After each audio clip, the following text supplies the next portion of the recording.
نتمنىكم تكونوا بخير وعلى خير. اليوم جيت نشارك معكم رفيسة بريستيج الله يخليكم.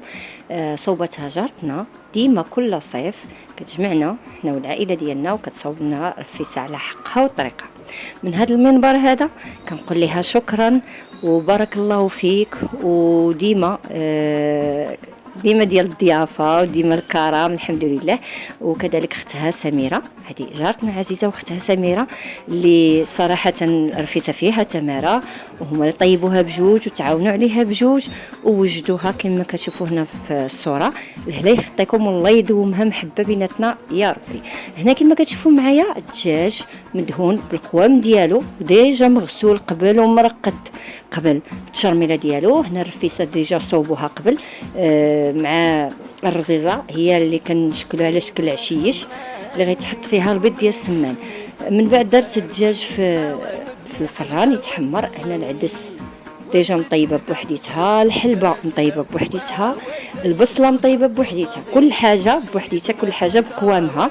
ما شاء الله هاد الرفيسه ديال جارتنا هي واختها كتطلع يا سلام. البنه والمذاق والشكل شكلا ومذاقا.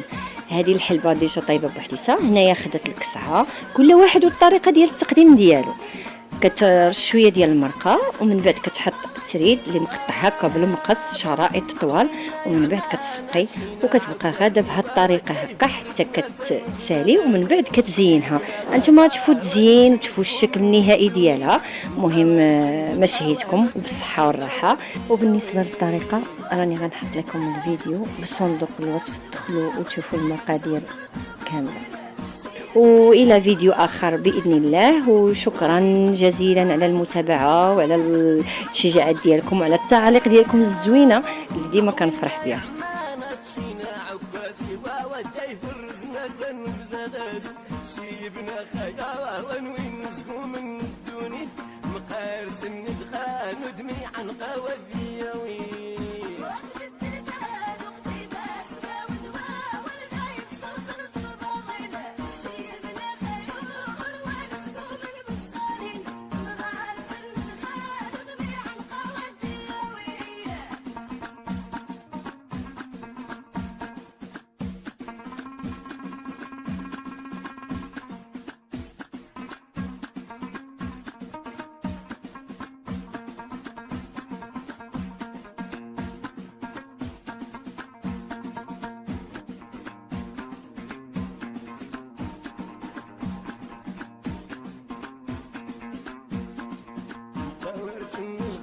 ندمي عن قوديوي اكراسي اختدوم يا جريوي وفقون نسكون من الدوكر شيبنا خمان ونسكون من الدوني مقارس من الخوا ندمي عن قوديوي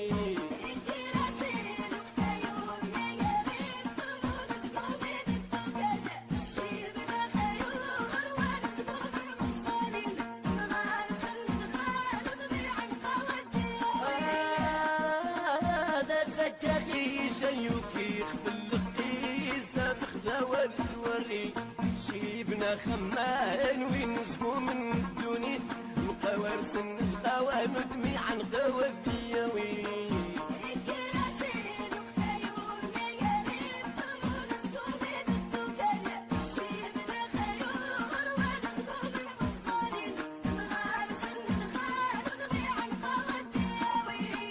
دا سكاخي شيوكي